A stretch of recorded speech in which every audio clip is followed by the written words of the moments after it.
mga amazing kababayans, ako po si Mark and welcome sa ating 4th episode ng The Amazing Filipinos in Singapore podcast. And today, makakasama natin ang isa nating kababayan na truly amazing.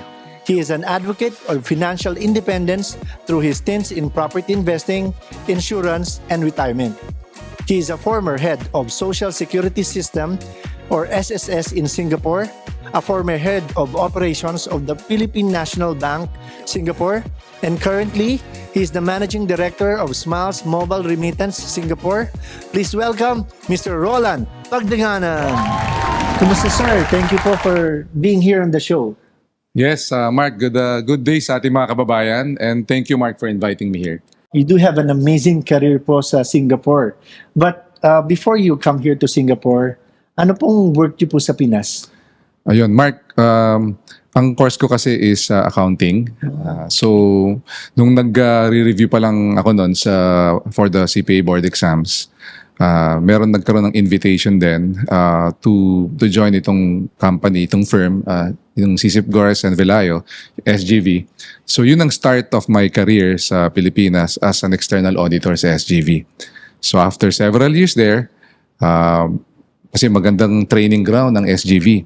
So after that, lumipat na ako sa isang bangko. Yun yung RCBC, Rizal Commercial Banking Corporation, as an internal auditor. Pero ano ako doon mga 10 years din ako sa RCBC. So meron din akong mga pinagdaan ng mga functions doon. First is yung internal auditor, tapos naging head rin ako ng credit card division. At nung binili namin, Mark, yung bank card, if you remember, ngayon RCBC bank card ang tawag doon, naging head naman ako ng isang grupo doon, yung card acceptance and collection. Bali 10 years po pala kayo nag-work sa Pinas. Are you single po ba at this time? Maga ako nag-asawa, Mark I was just 24. So, nung lumipat na ako sa RCBC, yun yung time na nag-asawa na kami. So, married na po kayo before kayong pumunta dito? Meron na po ba kayong mga kids nun? Bali before we came here, meron na kaming 3 kids. Bali si Ryan, during that time, siya 4 na. Tapos yung pangalawa namin, si Mariel, 2 years old. Tapos yung bunso, baby. Yan. Basically, sir, you do have a career na, you do have a family there with 3 kids. So, paano po napasok yung Singapore? Ganito, Mark, ang nangyari Bali, kami ng misis ko, si Marge, maganda yung career namin sa Pilipinas. Pero kahit na maganda, parang nahihirapan kami mag-ipon. Kasi nung time na yon, bumili na rin kami ng sarili namin tirahan. So, kailangan namin magbayad ng monthly amortization dahil 3 yung mga anak namin. So, may mga expenses. So, at the end of the year, parang wala kami masyadong ipon. So, when there was an opportunity for my wife to be relocated here sa kanyang work, napunta na kasi dito yung regional office, napag-usapan namin at napag-desisyonan na lumipat dito sa Singapore. Coming here to Singapore, sama-sama po kayo lahat? Yes, tama ka, Mark. Bali, kasama namin yung 3 naming anak na maliliit pa. Yung binanggit ko kanina na 4, 2, and baby. Tapos, we are blessed then. We were blessed to have our yaya na makasama namin. Okay. Pati yung mother-in-law ko. It must be really a big decision, sir. And bukod sa financial aspects, ano pa po yung mga kinonsider yung factors? Well, yun nga. Kasi parehas naman kami accountant. So, kinumpute namin. Pwede naman, no? Makakapag-ipon. Yun lang, kailangan lang naming magkakasama dito dahil ang pinag-usapan namin ng misis ko dati na importante magkakasama kayo sa pamilya kahit na pupunta kayo sa ibang lugar. I think it's important na when you're making this life-changing decisions for the family, you decide as a family. And I think that's what family is all about. Kaya importante na saan man kayo, sama-sama. Tama ka doon, Mark. Siyempre, medyo mahirap sa una dahil malaki din ang expenses. Pero temporary lang naman yun na si Mrs. yung nagwo-work. Dahil bata pa kasi din kami nung dumating kami dito. Mga 32 lang yata ako noon, Mark Okay. Yan. So, bali yung mga first few months, in-stabilize ko lang muna yung pamilya. Yung mga pag-aaral ng mga bata, tirahan. Ano po yung mga adjustments nyo? Kasi Singapore is a total different environment compared to Philippines.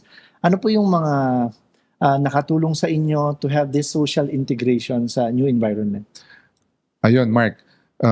Katulad din ng mga ibang kababayan natin, mga OFWs, pagpunta mo dito, syempre, maninibago ka dahil yung mga pamilya mo, mga kaibigan mo na nasa Pilipinas, makwento ko lang na before kasi kami pumunta dito sa Singapore, we are already part of a community, a religious community, yung CFC, Corpus for Christ. At nung pagpunta namin dito, tinuloy namin yung pagiging member ng community kasi importante yun na may suporta ka. You have support from the community. Member po pala kayo ng CFC sa Pinas. So nung pumunta po kayo dito, at least meron na po kayong community agad na tumulong sa inyo para mag-assimilate sa Singapore. And I think malaking tulong talaga na sa mga kababayans natin na when you come to Singapore, you connect to a community. Kasi sa Singapore, limited lang yung mga kakilala mo eh. Hindi kagaya sa Pinas, nandiyan ang family. Yes. Dito, yung support system natin, konti lang. So it's important that you join a community that shares the same faith po and values that you have. Tama ka doon, Mark. Importante na yung support system. Parang sa community, meron ka na agad ready friends eh. Importante kasi yung balance eh. So, importante na tinitingnan mo din yung mga aspeto like yung physical, your mental, emotional well-being. So, being part of a community, yon magkakaroon ng balance at suporta from your brothers and sisters. Nung pumunta po kayo dito, then after yung ma-establish yung family, magkaroon kayo ng system, paano po yung transition pagbalik nyo po dun sa pagpasok ulit sa corporate world? Magandang tanong yan, Mark. Actually, blessing talaga dahil yung isang colleague ko sa bangko when I was in the Philippines, nalaman niya na magse-set up yung social security system of the Philippines here. So, nung nagkaroon ng interview at blessing naman at natanggap ako. So yun ang naging first work ko dito sa Singapore as the country head of SSS here in Singapore. Talking about SSS, ano po yung napansin yung dahilan bakit maraming OFW na hindi tinuloy yung paghuhulog nila sa SSS? At importante po ba ito? Ayo, Mark, importante ang SSS. Dito nga sa Singapore, meron tayong tinatawag na CPF, no? Ang SSS, yan yung special account sa CPF SA. Kasi for pension yan eh. Tapos, yun naman, meron din tayo yung pag-ibig, yun naman yung ordinary account regarding sa housing yon. Meron din tayong Medisave, yun naman ang PhilHealth naman natin. So, minsan hindi masyadong nalalaman pa ng ating mga kababayan. Kaya nung nasa SSS ako, masaya, maroon akong warm feeling talaga. Masaya ako dahil nung pag umiikot ako, Mark, at nagkakaroon ng mga talks, nagdi-discuss ako about SSS, natutuwa yung ating mga kababayan kasi gusto talaga nilang mag-impok din through SSS. Kaya lang hindi nila alam kung paano. So with my stint with SSS, masaya ako dahil naging instrumento ako para yung mga kababayan natin magpatuloy ng kanilang kontribusyon sa SSS. Kasi importante yan, upon retirement, meron kang makuwang pension. Alam mo ba, Mark, yung aking mother, yung mami ko, 85 years old na siya. Pero tumatanggap pa siya ng SSS. 25 years, 60. So 25 years na siyang tumatanggap and continuing to receive pension. Minsan lang po kasi talaga, kulang talaga sa information. Yun yung But now that we live in an age na talagang maraming information, I think, and ito rin pong programa para at least ma-educate pa po yung mga kababayan natin about SSS. So, after yun naman po sa SSS, napunta naman po kayo sa Philippine National Bank dito sa Singapore. So, ano naman po yung experience niyo about that? Pagpunta ko naman sa PNB, yung SSS kasi, nung nandoon ako, I need to talk to mga financial institutions or mga remittance centers na tumatanggap ng SSS payment. So, nung nakita ako ng PNB at nalaman niya ng general manager during that time na CPA ako, accounting by profession, so paalis na rin dun yung kanilang expat. So, ang in-invite ako, sabi niya, Roland, baka gusto mong maging head ng operations ng Singapore, Philippine National Bank. So, I said yes. Yun naman na naging, bali, start ko naman with PNB. Kumbaga, balik bangko. Alam mo, Mark, nung nasa PNB ako, kasi pag Sunday, talaga maraming tao. Yes. Yun ang busy day. So, nakikita ko yung ating mga kababayan at naipagpatuloy ko pa rin yung advocacy nung sa SSS na ipagpatuloy yung kanilang contribution at tinutulungan din natin ng mga kababayan natin kung ano yung mga pwede pa nilang mag-invest pa. So, syempre, yung pagpapadala nila through remittance, yan. So, magandang part of my career din, yung with PNB. After niyo po sa PNB, I believe nag-establish naman po kayo ng your own property consultancy company. Yes. Paano naman po yung process ng paggawa nun? Yun, Mark. Katuwa nga dahil nagsimula ako with SSS tapos sa Philippine National Bank. Even do sa Pilipinas, yung pagiging auditor, external or internal. Tapos nung alam mo naman tayo mga Pinoy, Mark, mga entrepreneurial tayo eh. May meron tayong entrepreneurial spirit eh. So, nag-usap kami ng misis ko na siguro maganda rin mag-start ng business. And during that time, nakita ko na maraming pumupunta ditong mga property developers. Ayun. So, and in fact, kami nga ng misis ko, nung nagkaroon may pumunta ditong isang agent or isang property developer, we invested. Kaya lang hindi namin alam kung paano ba yung mga paraan or ano yung mga steps para mag-invest. So, sinet up ko yung company, yung Head Start Consultancy para makapagbigay ng advice sa mga kababayan natin dito na mag-i-invest sa Pilipinas para magkaroon sila ng sarili nilang tirahan at magkaroon sila ng investment sa properties na magbibigay sa kanila ng additional income, rental income. So yun, kaya sinet up ko, I left PNB, tapos sinet up ko nga yung Head Start Consultancy. Napansin ko lang, sir, talagang medyo yung career path nyo is nafocus sa financial education and basically banking, investment, insurance. Personally po, do you think Filipinos need more education on financial literacy? And bakit po ito importante? Yes, Mark. Actually, nabanggit mo yung sa insurance kasi there was a time as well na naging rin ako, licensed financial advisor na nagbibigay ng advice about insurance and financial instruments na pag-iinvestan. Bali, importante rin yung insurance, Mark, kasi you have to protect yourself. Lalo na ikaw yung kumikita eh. Ikaw yung nagtatrabaho, kumikita. Kasi meron tayong mga ibang mga kababayan natin na nagkakasakit o minsan critical illness pa, tapos walang insurance.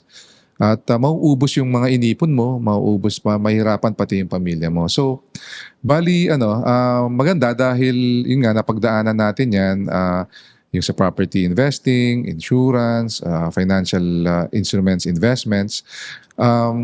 Napansin ko lang na ang mga kababayan natin, once na malaman nila, mas maintindihan nila, yun na kailangan nilang paghandaan yung kanilang future, yung kanilang retirement, uma-action naman. Yan. So, kailangan lang maging aware yung ating mga kababayan. Basically, dito sa Singapore, maraming OFW po talaga na need this kind of fundamentals on how to spend their money. And I think in the future, hopefully po, we can work together in making some free seminars to educate our kababayans about being smart with their money. Oh yes, Mark. Actually, marami pang pwedeng pag-usapan about this. Masalimuot yan, yung mga detalye ng mga kung paano ka mag-invest and all. Pero imbitahan mo lang ako, Mark, anytime. Thank you po, sir. Paano naman po kayo napasok sa mobile remittance? Yun. Bali, Mark, so yun nga, meron ako yung consultancy firm wherein marami tayong na-advise na mga kaibigan, na mga, hindi lang mga kapwa natin mga OFWs, pati yung mga ating mga Singaporean friends para mag-invest sa Pilipinas. During the pandemic na, mga 2 years ago, naka-receive kasi ako ng call sa kasama ko dati sa PNB, yung aming general manager, si Mr. Alex Milan. Sabi niya, Roland, we are acquiring a remittance company here in Singapore. Baka gusto mong i-try natin na ikaw yung mag-manage ng company. So, ngayon, nagkaroon din ako ng interview with the CEO, si Mr. A.G. Miyakawa. Base sa interview namin, nakita ko na itong company pala, itong nabanggit mo nga, itong Smiles Mobile Remittance, yung core values ng company, parehas align sa core values ko as an individual, pati ng aking family. Ano yun? Ano yung mga values na yun? Yun yung giving, serving, and caring. So nabanggit ko yung giving kasi nakita ko na talagang importante sa kanila na magbigay ng mataas na rate, no? Sa palitan ng rate para sa mga kababayan. In terms naman nung serving, kasi ang Smiles Mobile Remittance, it's a fintech company. So tuloy-tuloy ang innovation. Maraming mga new services. At yung caring part naman, they give back to the community. May mga endeavors and activities na nagbibigay, giving back, nag-share sa mga komunidad. So with that, sabi ko, why not? So yun nga, hanggang ngayon, ako pa rin yung ako yung managing director ng Smiles Mobile Remittance. Here in Singapore, like what I said po kanina, you've been involved in the industry of preparing for retirement, property, investing, insurance, and remittance. What do you think po is your most proudest job working and serving the OFW? Ako naman, nagpapasalamat ako sa Panginoon dahil dinala ako ni Lord sa maraming industries na pertaining do sa pagpaprepara mo for your future. So sa Pilipinas, yung pagiging auditor, tas pagiging part of a bank, nag-handle din kasi ako ng remittance noon, loans, pati credit card, pati yung mga pitfalls ng credit card. Yan, nasasabi natin yan sa mga kababayan din natin. Tapos pagpunta dito, yung stints ko with SSS, with PNB, with yung property investing, financial instrument investing, at ngayon nga yung sa remittance, yung nakapagbigay ka ng awareness, being able to provide awareness sa mga kababayan natin na importante na habang nandito ka sa ibang bansa na talagang kumakayod, yung mga kababayan natin, kailangan pinaghahandaan mo din yung future, yung retirement. So, base dito sa mga napagdaanan nating mga experience in my career, so nakapagbigay yun sa akin talaga ng knowledge at experience para makapagbigay ng advice sa mga kababayan natin. Thank you po talaga for your time, Sir Roland. And I appreciate you being here and sharing your stories and experiences as an OFW po. One last question na lang po, sir. Okay. What makes Filipino great? Ako dito sa Singapore, kami ng pamilya, ilang years na rin kami dito 2002, 21 years. At makikita mo, Mark, no, ang ating mga kapwa Pilipino, mga Pinoy, no, mga OFWs, mararamdaman mo talaga yung love of God saka yung love of family. Pupunta ka sa mga simbahan, makikita mo nagse-serve mga kapwa Pinoy, no? Yes. Kumakanta, nagse-serve. At yung love of family, isipin mo, kung magpadala sila sa mga pamilya nila, talagang hindi lang isang beses, sabi ko nga kanina, ilang beses. Dahil sa gusto nilang tulungan yung suportahan yung pamilya at minsan pati mga kaibigan. At ang isa pang nakita ko, Mark, yung resilience and joyful disposition. Tayo mga Pinoy, matatag ang loob at kahit na nasa gitna ka ng mga challenges at mahirap na mga sitwasyon, masayahin. At alam mo, Mark, kung bakit laging masayahin ng mga Pinoy? Dahil sa malaking tiwala sa Panginoon.